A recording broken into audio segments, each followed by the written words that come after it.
அனைவருக்கும் கணித வணக்கம். இப்போ பார்க்க போகிறது 7ஆம் வகுப்புக்குரிய எண்ணியல் பாடத்தில் உள்ள ஒரு 2 எடுத்துக்காட்டு கணக்கை பார்க்க போகிறோம்.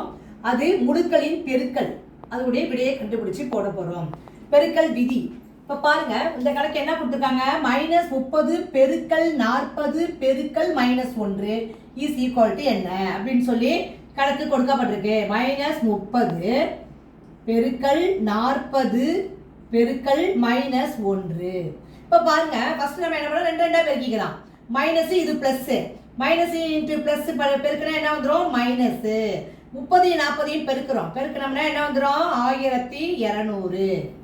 மைனஸ் இன்டு பிளஸ் மைனஸ் 30 40 பெருக்கி 1200 போட்டுட்டோம்.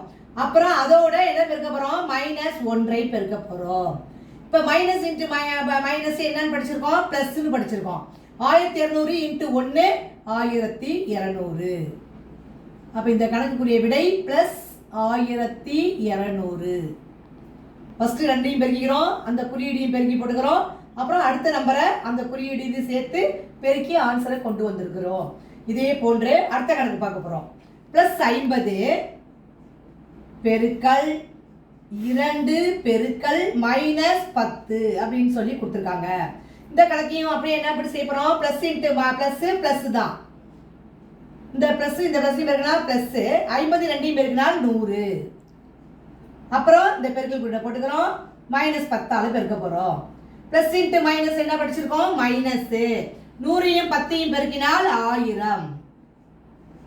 அப்ப இந்த கணக்குக்குரிய விடை -1000. முழுக்களின் பெருக்கல் விதியை பயன்படுத்தி இந்த கணக்குகளை நம்ம செஞ்சிருக்கிறோம். புரிஞ்சுங்களா?